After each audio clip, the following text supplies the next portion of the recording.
You know, I have a question for the men out there. If your wife spent all day sending you provocative messages, would you come home and go straight to the video games? Because that's exactly what my husband Garrett does, every single day. My name is Vivian. I'm 32 years old, and I've been married for 8 years to what I once believed to be the love of my life. We have a beautiful 5-year-old son, Kai, who deserves so much more than what his father has been offering lately. And to be honest, I deserve more too. Let me tell you what a normal day is like for me. I wake up at 6 in the morning, get Kai ready for kindergarten, and make breakfast for everyone, while Garrett rushes to go to work at the tech company downtown. I'm a marketing coordinator at a mid-sized company, and during the day, I find myself thinking about him, missing him, wanting to reconnect with the man I married. So I send him messages. Cute things at first. I hope your meeting goes well, honey. As the day goes on, things heat up. I can't wait to see you tonight. By the afternoon, I'm already sending photos. Nothing too explicit, but enough for him to know that I'm thinking about him in a way that should make any husband anxious to get home. And his replies? If I'm lucky, I get a thumbs up emoji. Maybe an okay if he's feeling very communicative. But the worst part is that I know he sees the messages. I see the read receipt. He just doesn't care enough to reply as he should. Around 6:30, I hear the sound of the car in the garage. My silly heart still skips a beat because, despite everything, I love this man. Usually, I've spent the afternoon getting ready. I've taken a shower, done my hair, put on something that makes me feel pretty and confident. Kai runs to the door shouting, "Daddy's home!" with that pure excitement that breaks my heart because I know what's coming next. Garrett comes in, gives Kai a distracted hug, a kiss on my cheek as if I were his sister, and in less than 10 minutes, he disappears into the office. That's where his sanctuary is. 3 monitors, a chair that cost more than our last vacation, and enough RGB lights to illuminate a small plane. "I'm just gonna play for a bit," he always says. "The guys are waiting." The guys, his online friends, who seem to be more important than his real family. Dinner gets cold while he plays. Kai asks where Daddy is, and I make excuses. "Daddy's working, my love." But we can both hear him through the thin office door. The sound of the mechanical keyboard, the jokes with his friends, the occasional cry of victory that never, ever happens when he achieves something Kai a bath in real and life. put him to bed. It's already 8 o'clock. Kai asks for Daddy to read him a story, but Daddy is in the middle of a ranked match and can't pause. So I'm the one who reads the story. I do the voices of the characters and I put our son to sleep, alone, while his father is in the next room yelling at teenagers through his headset. This has been our routine for the past 3 years. 3 years of feeling like a single mother, even though I'm married. 3 years of a rejection disguised as just one more game. 3 years of watching my husband choose pixels on a screen instead of the flesh and blood family that is right in front of him. I've tried to talk to him about it. Gosh, how I've tried. I've tried from all angles, showing concern for his health, for Kai feeling ignored, for my own needs being completely neglected. The answer is always the same. "You're being dramatic, Viv. It's just a hobby. Every man needs to relax." But what really hurts me is that when I insist, when I really open my heart about how lonely and invisible I feel, he even makes an effort. We have sex, but it's quick, almost like an obligation, with no passion at all. He spends an evening with Kai and me, present in body, but with his head clearly wanting to go back to the games. And then everything goes back to normal, with the bonus of him acting as if he had done his part and I should be grateful for these crumbs. Last week, something inside me finally broke. I was in the kitchen wearing a red lace nightgown that I bought especially to surprise him. Kai was at my mom's house. I prepared his favorite dish, lit candles, bought an expensive wine. I sent him a picture of me in our room with the caption, "Dinner is ready, and so am I." His reply came 2 hours later. "I'm in the middle of a tournament. Save me a plate." It was at that moment that I realized I was tired of begging for my own husband's attention. It was at that moment that I started looking elsewhere for what I wasn't getting at home. And what I did is about to turn our world upside down. And then Damien appeared. Damien works in the sales department of my company, and to be honest, I had already noticed him long before my marriage started to fall apart. He is 29 years old, recently divorced, and has a way of making you feel like the only person in the world when he talks to you. Dark hair, green eyes, and a smile that would make a nun question her vows. But I was married. Happily, I thought. So our interactions were strictly professional, changed 3 months polite. ago. I was having a terrible day. Garrett had forgotten to pick up Kai from school again. I got a desperate call from his teacher at 4:30 asking where we were. I had to leave in the middle of an important meeting with a client to cross the city, and when I got home, Garrett didn't even look up from the game to apologize. He just muttered something about losing track of time. Next morning, at work, I must have looked awful because Damien came to talk to me in the break room. "Rough night?" he asked, and something in his voice, a genuine concern, not just small talk, made me break down. I found myself telling him everything, not the sordid details, but the general feeling, how lonely I felt, how invisible I had become in my own marriage, how I couldn't remember the last time my husband looked at me with desire, instead of as if I were interrupting something more important. Damien listened. Really. He didn't try to offer solutions or diminish my feelings. He just said, "I'm sorry you're going through this. You deserve so much more." Those few words did more for my self-esteem than anything Garrett had done in months. Our coffee breaks became a habit. Then came the lunches. Just as friends, I told myself. Damien would tell me about his divorce, how his ex-wife cheated on him with her personal trainer, how he threw himself into work so he wouldn't have to deal with the pain. "But you know what the worst part was?" he said one day, stirring his coffee slowly. "It wasn't the cheating. It was the months before, when I felt her pulling away and I didn't know why. When I tried to connect and she just wasn't there. It was like talking to a ghost." I felt tears welling up in my eyes because I knew exactly what he meant. The difference is that in my story, I was the ghost. 3 weeks ago, everything changed. We were working late on a presentation. The office was almost empty, and Damien suggested we order dinner to get energy for the final stretch.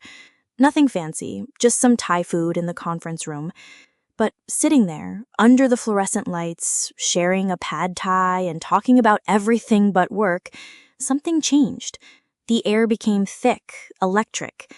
When he reached out to grab a napkin, his hand brushed against mine, and neither of us pulled away.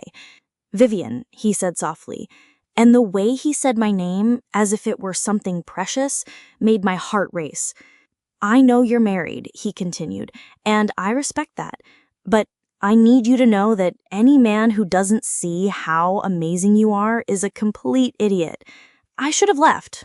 I should have made up an excuse and gone home to my game-addicted husband and my lonely bed." And kissed him. It was supposed to be just once.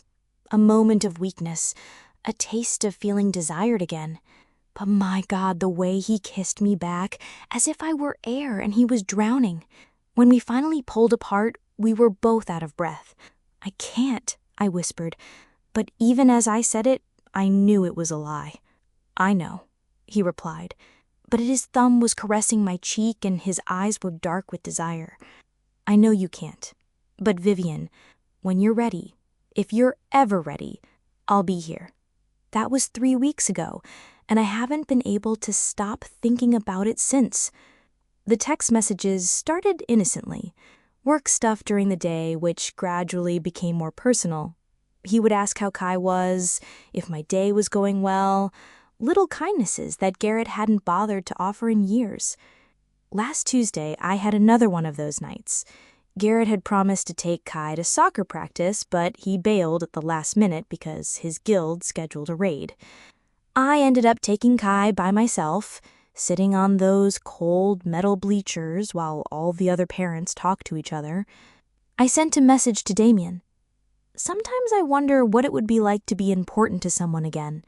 His reply was immediate. You're important to me, more than you know. That night, after Kai fell asleep and Garrett was, as always, glued to his screens, I found myself texting Damien again. Not about work, not about trivial things. A real conversation about dreams, disappointments, and everything else. By midnight, we were exchanging photos. Nothing explicit at first, just selfies, a glimpse of our nightly routines. But there was an intimacy to it that felt more dangerous than nudity. He sent me a picture of him reading in bed, with glasses on his nose, and I felt more desire than I had in years. I sent back a picture of myself in my pajamas, modest, but the look in my eyes was anything but innocent. His response was instantaneous. "You're so beautiful, Vivian. I can't stop thinking about you." And just like that, we crossed another line. Next day at work, we could barely look at each other without blushing. But at night, the messages returned. The conversations got hotter, more explicit. He told me everything he wanted to do to me, and I found myself replying in a way that would shock the old Vivian. For the first time in years, I felt alive, desired. A woman and not just a mother and a housewife. Last Friday, we met for lunch at a hotel restaurant on the other side of town. We told ourselves it was just lunch, but we both knew it wasn't. After we ate, he walked me to the elevator. "I have a room upstairs," he said softly. Just so it was a lie. We both knew it, but I pressed the button to go up anyway. What happened in that hotel room, I can't even describe it. It wasn't just the physical intimacy, although God knows I had already forgotten what it was like to be touched like that. It was everything else. The way he looked at me, as if I were the most fascinating person in the world. How he listened to every word I said. The way he made me feel beautiful, desired, worthy of someone's full attention. We've met 4 more times since then, each time more intense than the last. And with each meeting, I care less and less about hiding it from Garrett. Maybe that should scare me. Maybe I should feel guilty. But honestly, I don't. For 3 years, I begged for crumbs of affection from my own husband. Now, I found someone who offers me a feast. And yesterday, Garrett almost found out everything. Yesterday, the day started like any other, but I was feeling particularly bold. Damien and I had spent Tuesday afternoon at the hotel, and I was still radiant with the attention, the intimacy, the feeling of being truly seen by someone. I was making breakfast when my phone vibrated with a message from him. "Still thinking about yesterday. I can't wait to see you today." Instead of my usual careful reply, I typed back, "I can't stop thinking about your hands on me." Risky? Absolutely. But I was tired of being careful. Tired of hiding the one good thing in my life. Garrett was right there at the kitchen island, devouring cereal while scrolling through gaming forums on his phone. He didn't even look up when I smiled at the screen. That's when it hit me. I could probably have a whole conversation with another man right in front of my husband, and he wouldn't notice. The thought was both liberating and devastating, so I decided to test it. Throughout the morning, Damien and I exchanged increasingly flirtatious messages. I was sitting on the couch, Kai playing with his toys on the floor. Garrett had already disappeared into his office for his quick morning game before work. "What are you wearing?" Damien sent. I looked at my silk pajamas, the ones I had bought hoping to seduce my husband months ago, before I gave up trying. "Something that would drive you crazy if you saw it," I typed back. "Send a picture." I looked at Garrett's office. The door was closed, and I could hear him shouting orders to his teammates. Kai was absorbed in building a tower with his blocks. I angled the camera to show the neckline of my pajamas and sent it. Damien's reply was immediate. "Jesus, Vivian, you're killing me. I want to rip that off you with my teeth." A heat pooled in my lower belly. I couldn't even remember. "Maybe you'll get the chance later," I replied, my fingers trembling slightly as I typed. We continued to exchange messages as I got ready for work. In the shower, I sent a picture of my bare shoulder with water droplets clinging to my skin. While doing my makeup, I took a selfie with the caption, "Getting ready to face the day. I wish you were here to smudge my lipstick." Each message felt like a small rebellion against the indifference that had become my marriage. At work, the tension between Damien and me was electric. We had a legitimate reason to work together on the Morrison account, but every accidental touch sent shivers down my spine. When he leaned over my shoulder to look at my computer screen, I could smell his cologne, something woody and masculine that made me want to turn around and kiss him right there in the open office.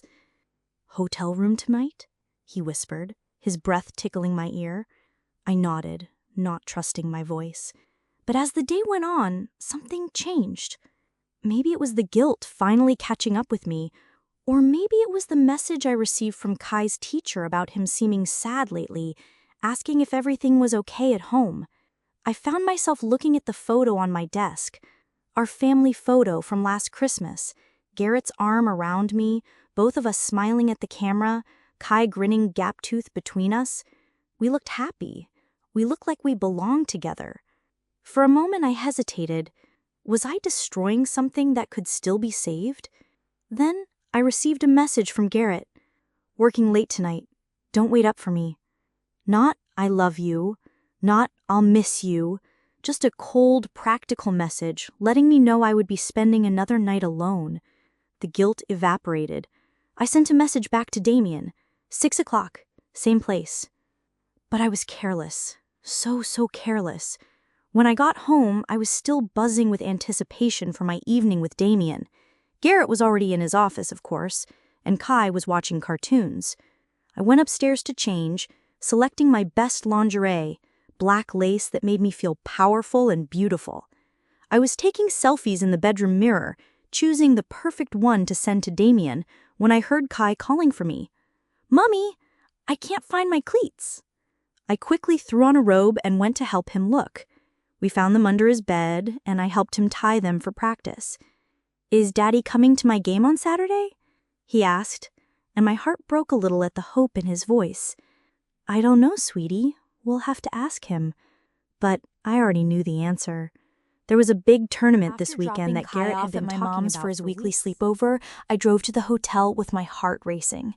Damien was already waiting in the lobby, looking devastatingly handsome in a dark suit he hadn't had time to change out of.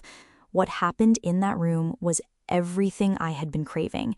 Passion, attention, the feeling of being adored instead of ignored. For 2 hours, I forgot my problems, my loneliness, my failing marriage. But when I got home around 9 in the evening, still glowing and disheveled, I walked straight into disaster. Garrett was standing in our kitchen, holding my phone. My blood ran cold. I was so caught up with Damien that I left it on the counter when I rushed out to help Kai with his cleats. "Interesting reading," Garrett said, and his voice was completely flat, emotionless. I could see the conversation with Damien open on the screen. Everything. The photos, the explicit messages, the hotel plans, everything. "How long?" he asked. I stood there in my wrinkled clothes, probably still smelling of another man's cologne, and felt my world fall apart. "How long, Vivian?" 3 months, I whispered. He laughed, but there was no humor in it. 3 months. Jesus Christ. He put the phone down carefully as if it might explode. I knew things weren't great between us, but I thought we were just in a rough patch. I didn't think you were sleeping with someone else." The word hit me like a slap. Garrett never swore, especially at me. "I tried to talk to you," I said, surprised at how steady my voice sounded. "For years, I tried. You chose your games over me, over Kai. You made me invisible in my own marriage. So you decided to cheat instead of leaving?" I decided to find someone who actually wanted me. We stared at each other across the kitchen island, 2 strangers who happened to share a house and a child. "I want a divorce," he said finally. "Fine," I replied, and I meant it. "But don't you dare act like the victim here. You gave up on this marriage long before I did." "I was playing games, Vivian, not sleeping with other people. You were emotionally cheating on me with your computer for 3 years. At least I found someone real." He flinched at that. And for a moment, I saw a glimpse of the man I fell in love with. Hurt, vulnerable, lost. "Keep playing, honey," I said as I walked towards the stairs. "At least now you have a real reason to hide in your little fantasy world." I heard him crying as I climbed to our room, but I didn't look back. And that's when everything really fell apart. I didn't expect what happened next. After that devastating confrontation in the kitchen, I went upstairs thinking of packing a bag, maybe going to my sister's house while we figured out the divorce but also logistics. strangely relieved. The secret was out. No more pretending, no more careful text messages, no more living like a ghost in my own house. But when I came downstairs the next morning, Garrett was sitting at the kitchen table with 2 cups of coffee and red, swollen eyes. "Don't go," he said before I could even speak. "Please, we need to talk." I almost laughed. "Now you want to talk? After 3 years of me begging for your attention? Now you're ready for a conversation?" "I know I messed up," his voice cracked. "I know I've been a terrible husband, a terrible father. But Vivian, I can't lose you. I can't lose Kai." I sat down in front of him, studying his face. He looked like he hadn't slept at all. "I spent all night thinking," he continued, "about everything you said, about how I treated you, how I prioritized everything else over my family. You're right, completely right, and I hate myself for it. Being right doesn't undo Damien," I said bluntly, and he flinched as if I had slapped him. I know that nothing can undo what happened, but I want to try to save this. I want to go to therapy. I want to be the husband you deserve, the father Kai deserves." I stared at him for a long moment. "And your games?" "They're over. I'll get rid of everything today. The computer, the consoles, everything." "Garrett." "No, listen to me." He reached his hand across the table as if he wanted to take mine, but thought better of it. "I've been addicted. That's what it is, isn't it? An addiction. And like any addict, I prioritized my fix over everything that really mattered. Over you, over our son, over our marriage. The thing is, he was right.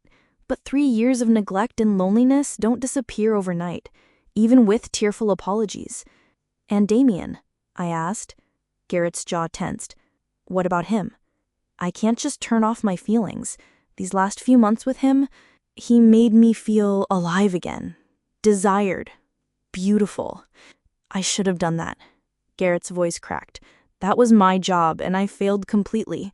But Vivian, please, give me a chance to be that person for you again." I told him I needed time to think, that this conversation was 3 years too late, that I wasn't sure if we could recover from this. But something in his desperation, in his willingness to give up the games that had consumed his life, made me agree to try therapy. Dr. Martinez was a practical woman in her 50s who didn't go easy on either of us. In our first session, she looked directly at Garrett and said, "You emotionally abandoned your wife and child form of for 3 betrayal." years." Then she turned to me. "And you responded to that betrayal with infidelity instead of setting clear boundaries or leaving the relationship. You both have work to do." Garrett kept his word about the games. That same day, he listed his entire setup online and sold it within a few hours. The silence in the house was strange at first. No more clicking keyboards, no more shouting at the screens, no more excuses about one more match. Instead, he was present in ways I had forgotten he could be. He picked up Kai from school every day that week. He cooked dinner twice. He actually sat with us during meals and asked about our days. But I was still texting Damien, still meeting him at the hotel twice that week. I know how that sounds. Hypocritical, maybe. But 3 months of feeling cherished don't just evaporate because your husband suddenly remembers you exist. "He's trying," I told Damien as we lay in the hotel sheets the following Tuesday. "He really seems to be trying." Damien drew patterns on my bare shoulder. "Do you want to save your marriage?" "I don't know," I answered honestly. "Part of me wants to, for Kai if for no other reason, but part of me thinks it's too late, that we've both done too much damage." "And what about us?" That was the question I was dreading. And what about us? What was this thing between Damien and me, really? Was it love, or was it just the euphoria of feeling desired again? I don't know that either, I admitted. Damien was quiet for a long moment. I love you, Vivian. I know it's complicated given the circumstances, but it's true. I love you, and I want to be with you, not just in hotel rooms, but in real life. I want to take you to dinner without looking over our shoulders. I want to wake up next to you. I want to meet your son. The intensity in his voice scared me, because I realized that at some point, this had become more than just an affair for both of us. That night, I came home to find Garrett reading bedtime stories to Kai, doing voices for all the characters, making our son laugh in a way I hadn't heard in months. For a moment, watching them together, I could almost see the family we used to be. After Kai fell asleep, Garrett and I sat on the couch. Really sat together, not at opposite ends as we had been doing for years. "How was your day?" he asked. And I realized he really wanted to know the answer. "Confusing," I said honestly. He nodded. "Mine too. I keep reaching for my controller, muscle memory. But then I remember why it's not there, and I'm seeing you He trailed clearly off, for the looking first at his time in years, Viv. Really seeing you. And I realize what I almost lost. What I may have already lost. Garrett, I need to tell you something." His whole body tensed. "You're still seeing him." It wasn't a question. "Yes," I whispered. He closed his eyes, the pain passing over his face. Do you love him?" "I don't know. Maybe. I think so." We sat in silence for several minutes. Finally, Garrett spoke. "I can't compete with someone who is giving you everything I should have been giving you all along. But I'm asking you to give me a real chance. Not just therapy sessions and awkward dinner conversations. A real chance to show you that the man you married is still in here somewhere. And if I can't, if it's too late, then I'll let you go. I'll sign any papers you want, and I'll make sure Kai knows that this wasn't his fault. That sometimes adults make mistakes that can't be fixed." Next morning, I made a decision. I called Damien and asked him to meet me for lunch. "We need to talk," I said when he sat down in the booth across from me at our usual spot. He must have seen something in my expression because his face fell. "You're choosing him? I'm choosing to try. I owe it to Kai, to 8 years of marriage, to give Garrett a real chance to prove he can change. And what do you owe yourself and your happiness? I was miserable for 3 years, Damien. 3 years of begging for attention, of feeling invisible, of crying myself to sleep because my husband preferred pixels to his wife. You saved me from that. You reminded me that I'm worthy of being loved. But I can't build my happiness on the rubble of my family. Not yet." Damien reached across the table and took my hand. "I understand. I don't like it, but I understand." He squeezed my fingers gently. "But Vivian, if he hurts you again, if he goes back to his old ways, then I'll know for sure that it's over." We said goodbye in that restaurant, and it was like tearing a piece of my heart out. But as I drove home, I felt something I hadn't experienced in months. Clarity. Garrett and I have been in therapy for 6 weeks. He hasn't touched a video game once. He's present for every bedtime story, every meal, every conversation. He looks at me again, really looks at me, and I can see glimpses of the man I fell in love with. But trust isn't rebuilt overnight. Some nights I lie awake wondering if this change is permanent or just a temporary motivation, born from the fear of losing his family. Some nights I miss Damien so much, it physically hurts. The truth is, I don't know if Garrett for 3 years of neglect, or if he can forgive me for finding solace in another man's arms. What I do know is this: I'm tired of feeling invisible. I'm tired of begging for love from someone who should give it freely. And I'm tired of settling for scraps of affection. So here's my question for everyone reading this. Was I wrong to have an affair instead of just leaving? Should I have tried harder to fix things before seeking comfort elsewhere? Or was Garrett's emotional abandonment as much of a betrayal as my physical infidelity? Because honestly, I'm still not sure who the real villain is in this story. Maybe we both are. Maybe that's what happens when two people stop fighting for each other and start fighting against each other. All I know is that I refuse to be invisible anymore. Whether that will be in my marriage or outside of it remains to be seen. If you enjoyed the story, don't forget to hit that like button and subscribe for more real-life drama. Got a take on the situation? Drop your thoughts in the comments. We love hearing from you.